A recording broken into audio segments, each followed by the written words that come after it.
नमस्कार, प्रणाम। बहुत स्वागत है आपका उस कार्यक्रम में जिसका नाम है हे प्रभु आनंद दाता। और ये रिक्वेस्ट एक बार फिर, ये प्रार्थना हम एक बार आपसे फिर कर रहे हैं कि इस कार्यक्रम को हम सुबह 6:30 बजे और शाम 5:30 बजे दिखाते हैं। बीच में हम सुबह 8:30 बजे भी दिखाते थे, लेकिन उसका प्रसारण किन्हीं कारणों से अभी नहीं हो पा रहा है। अगर आप सुबह 8:30 बजे फिर देखना चाहते हैं शाम 5:30 बजे के स्थान पर, तो हमें ज़रूर मैसेज कीजिएगा कि अगर ये सुविधाजनक हो तो हमें ये पता चलना चाहिए। और हमारा जो व्हाट्सएप नंबर है 7000969440, और ये आपके स्क्रीन के निचले हिस्से पर लगातार डिस्प्ले हो रहा है। इससे पहले जो एपिसोड आपने देखा उसमें हमने सेवा वृत्ति पर बात की, और आज के एपिसोड में एक और वृत्ति पर बात करेंगे, लेकिन ये वृत्ति है लोभ की वृत्ति। लोभ के बहुत सारे स्वरूप हैं। संग्रहण भी हो सकता है लोभ रूपवान होने का भी हो सकता है, लोभ प्रसिद्धि का भी हो सकता है, लोभ श्रेष्ठता का भी हो सकता है। लेकिन लोभ के जितने भी रूप या स्वरूप होंगे, इनमें से किसी भी रूप या स्वरूप में हम हीनता की तरफ और नीचे जाने की तरफ ही जाते हैं। यानी सेवा वृत्ति जहाँ उत्थान का मार्ग है, वहीं लोभ वृत्ति पतन का मार्ग है। हम सब दावा करते हैं कि हमें लोभ नहीं, बड़े बड़े दावे होते हैं, बिल्कुल भी नहीं है लोभ, कतई नहीं, ये छोड़ दिया, वो छोड़ दिया, ये कर दिया, वो कर दिया। लेकिन हम खुद जानते हैं कि हमारे भीतर लोभ का स्वरूप कितना है। लोभ प्रसिद्ध होने का भी है, लोभ जगत में सब तरफ चर्चित होने का भी है। यानी आप इतने स्वरूप हैं लोभ के कि कल्पना उनकी करना बड़ा कठिन है। आज हम लोभ वृत्ति के ऐसी मायावी जगत पर चर्चा करके समझेंगे कि लोभ व्यक्ति का रूप कितना निम्नतर कर देता है, कितना उसको नीचे ले जाता है, और शायद एक ऐसी जगह पटक देता है जहां वो पतन के उस कुमार्ग पर चला जाता है जहां से उसका आगे बढ़ना किसी भी स्थिति में संभव नहीं। हमारे साथ हैं हमारे विद्वान वक्ता, भगवत गीता के अध्येता, मानस मर्मज्ञ प्रोफेसर डॉक्टर सुरेंद्र बिहारी गोस्वामी। प्रणाम कर रहा हूँ गोस्वामी। तो सेवा वृत्ति के बाद अब लोभ वृत्ति। जी, लोभ वृत्ति में आसुरी वृत्ति भी समाहित होती है। आसुरी वृत्ति इसलिए समाहित होती है कि लोभ एक जिद्द की तरह होती है जो नाशवान को अनाशवान बनाने की दिशा में कदम रखने के लिए हमको बढ़ाती है। कभी मैंने पिताजी से पूछा था कि ये असुर और सुर में अंतर क्या है। उन्होंने कहा सुर वो चतुर व्यक्ति होता है जो परमात्मा की कृपा से प्राप्त अपने दुर्लभ तन का सर्वोपयुक्त उपयोग कर इसे त्याग करके परम पद को प्राप्त कर लेता है। चतुर व्यक्ति होता है, चतुर सुजान होता है, वो जान जाता है। और बोले वो असुर मूढ़ होता है, वो मूढ़ तत्व, वो मूढ़ व्यक्ति असुर होता है जो इस नाशवान को अमर बनाने के लिए हमेशा संघर्ष में लगा रहता है, जो असंभव नहीं हो ही नहीं सकता, उस तथ्य में लगा रहता है।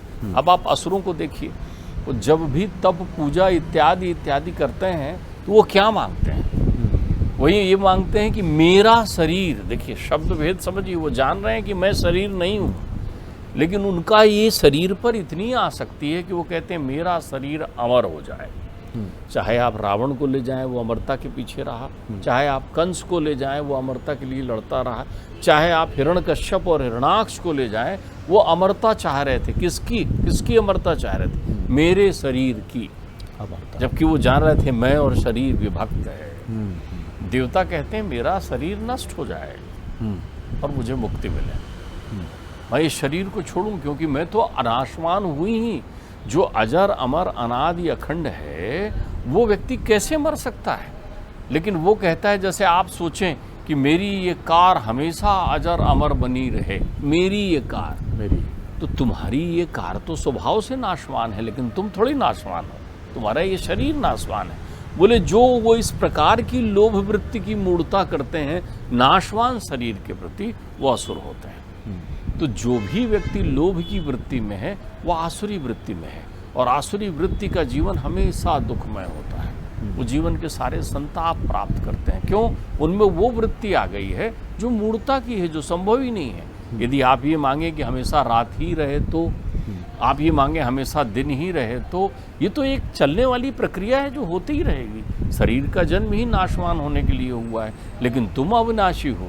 तो वो अविनाशी तत्व जब प्रकट हो जाते हैं, सागर प्रकट हो गया और उससे कह रहे हो सुनो मैं हमेशा प्यासा रहूं, मैं हमेशा प्यासा रहूं, तो सागर सोचता है मैं तो अविरल जल देने के लिए तैयार हूं, मैं तो इसके ऊपर वर्षा करने के लिए तैयार हूं, मैंने तो उसको जीवन में आच्छादित कर दिया है, सब कुछ दे दिया है, लेकिन ये कहता है कि मैं मरुस्थल में रहूं, मैं सूखे में रहूं, मैं अकेला रहूं। ये संभव नहीं होता अविनाशी पद के लिए। ठीक बात। तो ये वृत्ति जो है आसुरी वृत्ति का निर्माण करती है। इसलिए जितने भी असुर हैं वो इसी वृत्ति के कारण दुख भाजन और नाश का कारण बने। आप देखिए इस वृत्ति के अलग अलग उदाहरण हैं। इस वृत्ति में अहंकार भी शामिल है, इस वृत्ति में काम भी शामिल है, इस वृत्ति में क्रोध भी शामिल है, लेकिन ये सारी वृत्तियां जो है लोभ से संचालित हो रही हैं। माध्यम लोभ ही है। हाँ। माध्यम लोभ ही है। अभी अपन ने पिछली चर्चा में कहा था कि नारद जी को जो है वानर का मुख मिल गया था। अब आप यहाँ ध्यान रखिए, काम के विजेता हैं, काम को जीत लिया है, लेकिन किस वृत्ति से हार गए? लोभ वृत्ति से। तो क्या लोभ था वो? नहीं, काम लोभ के रूप में प्रकट हो रहा था। तो हमारे जीवन में भी काम अनंत रूपों में प्रकट होता है। वो वृत्ति बनकर जन्म जन्मांतर तक हमें भ्रमित करती है। आपको एक सुंदर उदाहरण बताऊं। ये वृत्ति स्मृति विस्मृति पर हमारी पूर्व में कई बार चर्चा हुई है। यही वृत्ति रावण में विद्यमान है, लेकिन मोह के रूप में विद्यमान है। रावण भी जो है उसी शरीर को अमर करना चाहता है ना।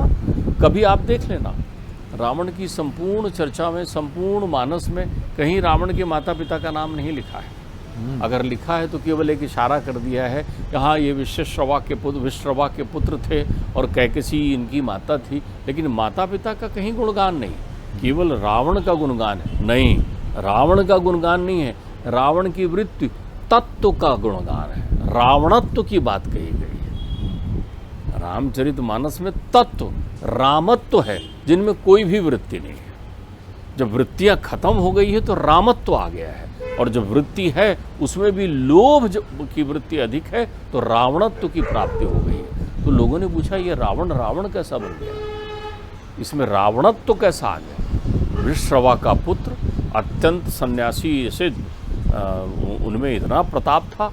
कैकसी जैसी साधिका का पुत्र जो विश्रवा के पीछे लगी रही कि मुझे आप जैसी दिव्य संतान प्राप्त हो। कुबेर के पिता है ना, तो उनको तो कुबेर चाहिए था। कुबेर सूर्य हुए, यक्षराज हुए, और ये रावणत्व को प्राप्त हो गया। तो रावणत्व क्यों आ गया? क्योंकि प्रताप भानु है रावण। 4 कल्प की व्यवस्था है रामायण में। चारों कल्प में रावण बनने के अलग अलग तत्व विद्यमान है। एक तत्व विद्यमान है किस रूप में? कि रुद्रगण रावण होकर आ गए। वो रुद्रगण जो उपहास कर रहे थे, हंस रहे थे नारद जी को देखकर, तो एक तत्व में वो आ गए, क्योंकि उन्होंने द्वेष का रूप धारण किया था। तो एक तत्व में उनका जन्म हो गया। बोले दूसरे तत्व में क्या? अरे वो जय विजय थे ना, द्वारपाल, उनको भी तो मुक्त होना था। उन्हें अभिमान आ गया कि ये शरद कुमार चले आ रहे हैं, समझते क्या है अपने आप को, रोक दिया। तो अभिमान रावण बनकर आ गया, तत्व आ गया। लेकिन तुलसी जिस तत्व की, एक तत्व में आ गया कि वृंदा के जो पति हैं जलंधर, वो आ गए। उनको बड़ा अहंकार था कि मेरी पत्नी सतीव्रता है। उस पत्नी को बड़ा अभिमान था कि मेरे कारण। तो सतीव्रता है तो किसके लिए? सतीव्रता है तो किस तत्व के लिए? उस दुराचारी को बढ़ावा देने के लिए जो संसार का विनाश करना चाह रहा है। आपके पास यदि सुंदर शुभ कर्म है तो आप पुत्र को इस लाड़ में, पति को इस लाड़ में थोड़ी दे दोगे कि जाओ इस शुभ कर्म ले जाओ और पापाचार करो। सही। फिर बोले प्रताप भानु इसलिए आ गया कि उसको किसी ने कह दिया सत्यकेतु का पुत्र है, अरिमर्दन का भाई है, बड़ा प्रतापी है, सूरवीर है। देखिए बुद्धि में क्या ला दिया, उनने कह दिया आप अजर अमर रहें, अनादि रहें, ये शरीर ऐसे ही रहे हमेशा आपका, आप एक जैसा दिखते रहें। उनके जो गुरु बनकर आए वो कह रहे हैं मैं हजारों वर्ष मेरी उम्र हो गई, ऐसे ही दिखता हूँ जैसा मैं हूँ। ये लोभ की वृत्ति है। तो लोभ की वृत्ति भौतिकता से जुड़ी हुई है, नाशवानता से जुड़ी हुई है। जितने भी नाशवान तत्व आपको आकर्षित करते हैं वो आपकी इसी वृत्ति का कारण है, और इसी वृत्ति के कारण आपको कष्ट होता है। बाबा तुलसी रामायण में लोभ के लिए एक बड़ा अच्छा शब्द लगाते हैं। वो कहते हैं काम वात कफ लोभ अपारा। अपारा, अपारा शब्द का उपयोग करते हैं, ध्यान रखिएगा। रामायण में वो कई जगह लोभ का उदाहरण, जिसका कोई और छोर ही नहीं, और छोर नहीं, अपार, एक के बाद एक, एक के बाद एक। 1 पैसा तो 10 पैसा, 10 पैसा तो 10 करोड़, अरब खरब सरब बढ़ता चला जाए, उनका सार नहीं है। फिर अब इसका सतोगुण उपयोग देखिए, लोभ वृत्ति का सुंदरतम उपयोग देखिए। लोभ वृत्ति का सतोगुणी उपयोग आप बदल दीजिए ना पहलू।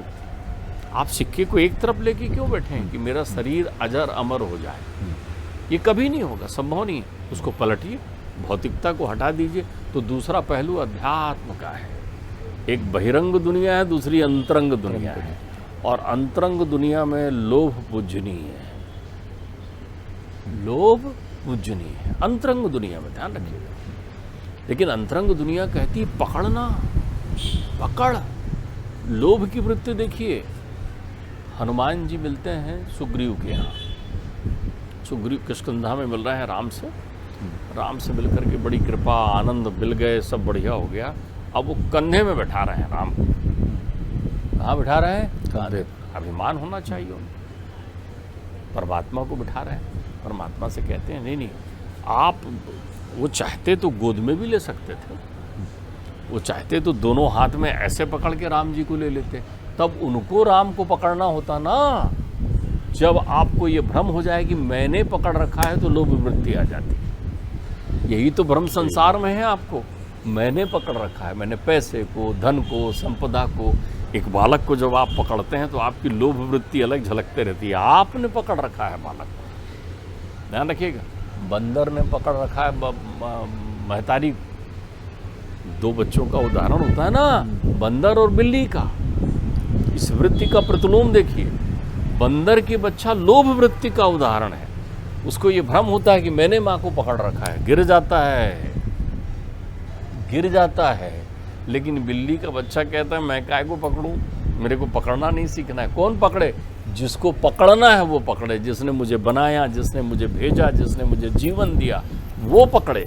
तो बिल्ली पकड़ लेती है। बिल्ली की पकड़ से बच्चा कभी नहीं गिरता, ध्यान रखिएगा। तो हनुमान जी भी लोभ वृत्ति का सतोगुणी उपयोग करते हैं। वो कहते हैं ठाकुर जी यहाँ नहीं, आप तो मेरी पीठ पर बैठिए। पीठ पीछे अधर्म होता है शरद जी, धर्म तो सामने से होता है, सब दिखा रहे हैं कितने बढ़िया चले जा रहे हैं, लेकिन धर्म के पीछे क्या चल रहा है जी? पर्दे के पीछे क्या चल रहा है? दान पुण्य इत्यादि इत्यादि कर रहे हैं, और मन में, भीतर में। तो उन्होंने कहा आप पीठ पे बैठिए। पीठ पे बैठने की, देखिए मैं आपको बताऊं, परम संत हुए हैं राम किंकर जी, बड़ी सुंदर व्याख्या करते हैं। हनुमान लला की प्रत्यक्षानुभूति उनके साथ थी, बड़ी सुंदर व्याख्या करते हैं। वो कहते हैं कि उन्होंने पीठ पर क्यों बैठाया?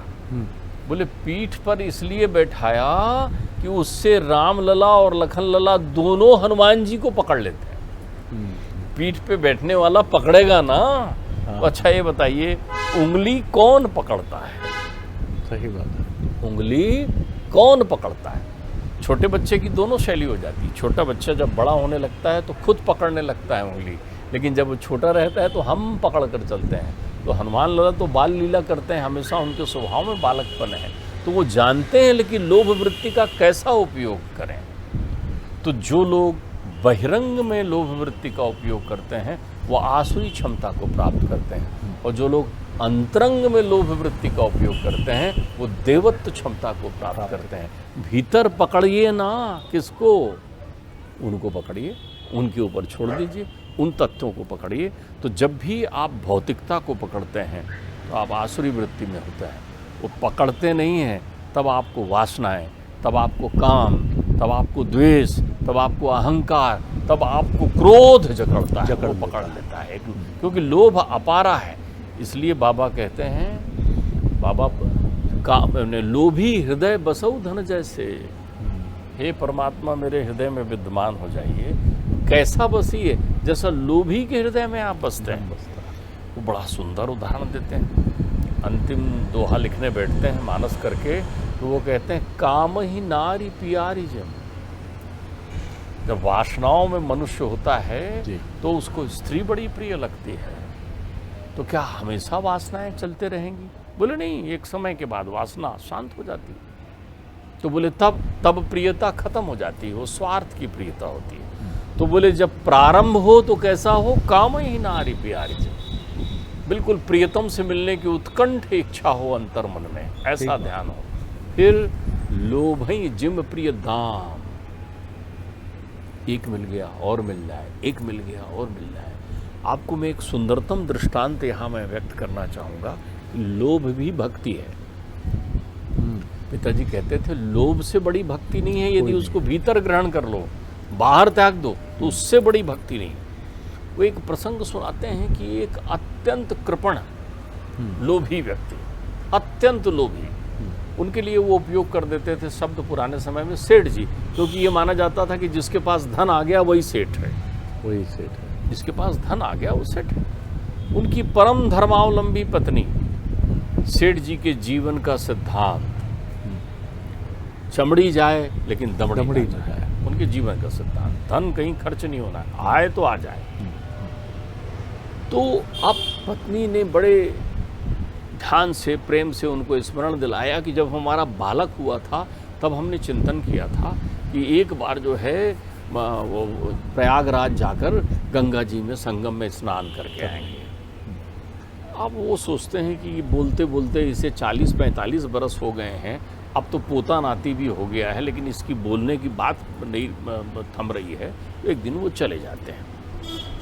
अब वो चले जाते हैं तो पत्नी से कहते हैं देखो तुम्हें स्नान करना है, यही तुम्हारा ध्येय है ना? बोले हाँ। बोले बस तुम्हारा ध्येय मैं पूरा कर दूंगा। रास्ते में वार्तालाप नहीं करोगी, किसी से कोई निवेदन नहीं करोगी, धर्म कर्म की कोई बात नहीं करोगी, दान पुण्य तो सपने में न सोचना। अब सेठ जी परम विद्वान हैं, धन कमाने में कौशल है, तो रास्ते में 2-4 लोगों से बात करते करते अपनी आशंका व्यक्त करते हैं, वहाँ पंडे पुजारी बहुत होते हैं। बोले हाँ अरे साहब वो तो आपको आगे स्टेशन से मिल जाएंगे। अच्छा यहीं आ जाते हैं? हाँ ये तो बड़ा गड़बड़ काम है। उनको ऐसे सत्संगी भी मिल जाते हैं, वो कहते हैं अरे साहब बड़ा लूटते हैं, बड़ा पैसा मांगते हैं, बड़ा गड़बड़ सड़बड़ होता है। तो बोले फिर कोई घाट में ही क्यों जाता है आदमी जहाँ पंडा पुजारी रहते हैं? कोई तो ऐसा घाट होगा जहाँ पंडा पुजारी नहीं रहते। अरे बोले वो स्मशान में भी बैठे रहते हैं। बोले नहीं फिर भी। तब तक एक व्यक्ति जो वहाँ बैठा रहता है वो धीरे से कहता है कि नहीं नहीं, स्टेशन से 10 किलोमीटर दूर भी गंगा है, आप अगर वहाँ चले जाओ तो गंगा का फलाने गांव में घाट है, एक आदमी नहीं रहता वो, एक आदमी नहीं रहता। अरे बोले एक आदमी नहीं रहता वो, कोई नहीं रहता? बोले कोई नहीं रहता। तो वो स्टेशन में उतरते हैं शरद जी, और उतर करके बढ़िया पूछते पाछते पैदल चलते उस घाट पर पहुंच जाते हैं। चारों तरफ देखते हैं सन्नाटा, बढ़िया बह रही हैं गंगा कलकल करते हुए, देख लेते हैं। उनसे कहते हैं ले ये घाट है, ये गंगा है, तू नहा और अपना काम पूरा कर। बोले आप? बोले मैंने तो जल डाल लिया, हो गया, तू नहा बेटा। चारों तरफ चौकस देखते रहते हैं कि कोई आ ना जाए। अब बड़े भक्ति भाव से रमी हुई वो धर्मावलंबी महिला कन्हैया को पुकारती है, कान्हा इनको सद्बुद्धि तो दो। बोले एक आध पंडित जी दिख जाते, कोई गरीब दिख जाता, किसी को मैं दान देने की कृपा हो जाती मेरी कि मैं दान दे पाती, तो कितना अच्छा होता। उसके अंतरम चित्त में ये भाव चल रहा है, तीर्थ में आई है। परमात्मा उसकी पुकार सुनते हैं और तुरंत एक पंडा जी का रूप धारण करते हैं और वहाँ से आवाज़ लगाते हैं, हर हर गंगे कल्याण मस्तु। घबरा जाते हैं सेठ जी आगे। अरे वाह वाह, आज एकादशी के दिन स्नान कर रही हूँ मैया? बोले मुझसे बात करिए, मैया से नहीं, मैं हूँ, बात बताइए। हाँ एकादशी है तो क्या करूँ? अरे बोले एकादशी को दान पुण्य होता है, हम नहीं मानते एकादशी। बोले तब तक वो आ जाती है, अरे चुप रहिए जी, बोलिए महाराज कुछ ये करूँ। तो वो बोले कुछ दान कर दीजिए। तो वो कहते हैं मैं तो कुछ लाया ही नहीं। देखिए लोभी बनिए तो अपारा बनिए, अपारा, अत्यंत लोभी बनिए, फिर लोभ की पराकाष्ठा का प्रदर्शन करिए। फिर परमात्मा से कहिए कि हे परमात्मा तेरे मिले बिना मेरे लोभ की निवृत्ति ही नहीं होगी। और तू मिले तो कैसे मिले? मिलते रहे, मिलते रहे, मिलते रहे। केवल मेरी 1 घंटा की पूजा में मैं लोभी ना रहूं, मैं 24 घंटा तेरे लिए लोभी रहूं, अंदर से लोभी रहूं। तो परमात्मा जो है वो कहते हैं नहीं नहीं, हम तो, आप हमें पता लिखा दीजिए, संकल्प ले लेते हैं, हम आपके घर आके ले जाएंगे कभी घूमते फिरते। तो वो कहते हैं घर आके ले जाओगे? बोले हाँ, हम घर आके ले जाएंगे। तो वो कहते हैं चलो ठीक है, संकल्प कर लो। गंगा जल हाथ में रखवाते हैं और संकल्प करते हैं। तो संकल्प करते हैं तो बोले कितनी मुद्राएं कर रहे हो? 100-150। अरे बोले कहाँ लगाए आप? 100 रुपये लिखिए आप, संकल्प तो संकल्प है। बोले केवल 100 रुपया? बोले हाँ 100 रुपया। बोले ठीक है 100 रुपया संकल्प करिए। अब वो अपना पत्रा निकालते हैं, पंडा जी बने हैं ना कन्हैया, पत्रा निकालते हैं, पता बता दीजिए। तो वो रहने वाले यदि कानपुर के हैं तो पता जो है बम्बई का लिखवाने लगते हैं। वो अपना कुछ भी उल्टा सीधा किसी भी स्थान का कोई पता लिखा के चले जाते हैं, मुस्कुराते हुए कि सफल हो गया, देना लेना कुछ नहीं पड़ा, तेरा दान भी हो गया। अब प्रसन्नता से वो अपने घर आते हैं। आते ही वो कहते हैं सुन भाई, हो गया पूजा पाठ, दान भी हो गया तेरा। बोले आपने तो गलत पता लिखाया उनको। बोले तो क्या फ़र्क पड़ता है, कौन वो जो है सही पते पर तेरे दान को भेज देते हैं, उनमें इतनी थोड़ी क्षमता थी। परमात्मा को लीला करना है। मेरे परमात्मा जो हैं, जो घर में घुसते देरी नहीं कि वहाँ से परमात्मा के पीछे चलने की आवाज़ आती है, वो हाँ आवाज़ करते हुए आते रहते हैं, हर हर गंगे। वो आवाज़ सुनते हैं, बोलते हैं कौन? अरे वही पंडा आ गया। बोले ओ हो। बोले बोल दो घर में नहीं है। बोले तू, तेरा परमेश्वर मैं हूँ, जो मैं जो बोल रहा हूँ वो कर, वो जो सौंध है मेरी। पिताश्री बड़े आनंद से सुनाते थे दृष्टांत, भाव समझिए इसमें। वो कह देती हैं सुनो सुनो पंडित जी, वो घर पर नहीं है। पंडित जी कहते हैं कोई बात नहीं, मैं बैठ के प्रतीक्षा कर लेता हूँ। फिर वो भीतर जाती तो बोल दो 2-4 दिन बाद आएंगे। तो वो बोलते हैं कि 2-4 दिन बाद आएंगे बोल रहे हैं पंडित जी, वो तो है नहीं घर पर। फिर कृष्ण जी मुस्कुराते हैं जो पंडा बने हुए हैं, वो कहते हैं तो फिर ठीक है, यहीं डेरा डालता हूँ, कुछ बनाओ तो खाऊं पीऊँ, पूड़ी सब्जी कुछ बनाओ। अब उनको लगता है ये 100 रुपया के चक्कर में 4 दिन मेरे यहाँ खाते रहेगा। अब वो तो प्रकट प्रकांड लोभी हैं, वृत्ति उनमें भरी हुई है। वो कहते हैं नहीं, चमड़ी जाए पर दमड़ी ना जाए। बोले सुन इधर आ। बोलना वो बीमार हैं। वो कहती है नहीं महाराज अंदर हैं, लेटे हुए हैं, बीमार हैं। अरे तो मैं देखना चाहता हूँ, उनको देख तो लूँ। तो जाके बोलते हैं देखने आना चाहते हैं। तो बोले सुन, अब तेरे को मेरा अंतिम आदेश है, तू तो बोल वो मर गए। वो कहती है महाराज जी अभी मर गए। वो कह रहे हैं अरे मर गए हैं, ओ हो, तो बड़ी मुक्ति मिल गई, कोई बात नहीं, आज भी बड़ा शुभ दिन है। और बोले अब उनकी अंतिम क्रिया कर्म करके ही मैं जाऊँगा। बैठ जाते हैं वहीं। भगवान जी भी जो है उस वृत्ति का आनंद ले रहे हैं, वो भी अपनी वृत्ति में है। तो वो उनकी पत्नी कहती हैं कि अब क्या करूं उनको। अब बोले रो जोर जोर से, मोहल्ले को बता। बोले अरे ले जाने लगे तो ले जाने दे, चिता में सुला दें तो चिता में सुला दें, खबरदार तुझे मेरी कसम है। तो चुप रहा, मैं जानता हूं इनको। अब वो जिद्द में, उनकी जिद्द देख के परमात्मा को आनंद आ रहा है। ये वृत्ति ध्यान रखिएगा, रावण की तपस्या से परमात्मा प्रसन्न है, तारने चले आ रहे हैं बन करके। तो इस वृत्ति में वो बैठी आनंद मग्न है। अब 4 लोग इकट्ठा हो जाते हैं, उनकी काठी भी बना दी जाती है। काठी बनाने के बाद उनको वहाँ चिता पर भी सुला देते हैं। अब जब वो चिता पर पहुँच जाते हैं, तब भी जब चिता में आग लगने लगती है तो परमात्मा उनके पास आते हैं। वो कहते हैं तुम्हारी लोभ वृत्ति से मैं प्रसन्न हूँ, बोलो क्या वरदान मांगते हो। वो कहते हैं महाराज ये 100 रुपया मत लेना मुझसे। तो अगर वृत्ति हो तो उस वृत्ति में अगर बहिरंग वृत्ति है तो फिर दीवानगी के साथ वृत्ति रखिए।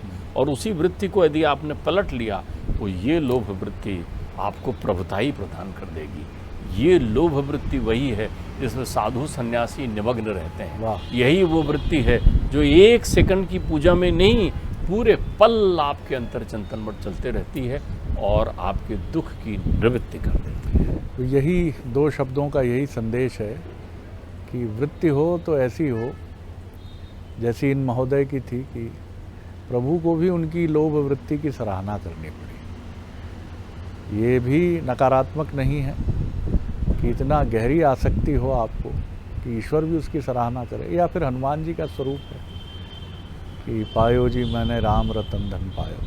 तो यही फलसफा है, इसको समझिए, जीवन में गूंथिए और आगे बढ़िए। अगले एपिसोड में एक और विषय लेकर उपस्थित होंगे। बहुत धन्यवाद गोस्वामी जी, अनुमति दीजिए। नमस्कार।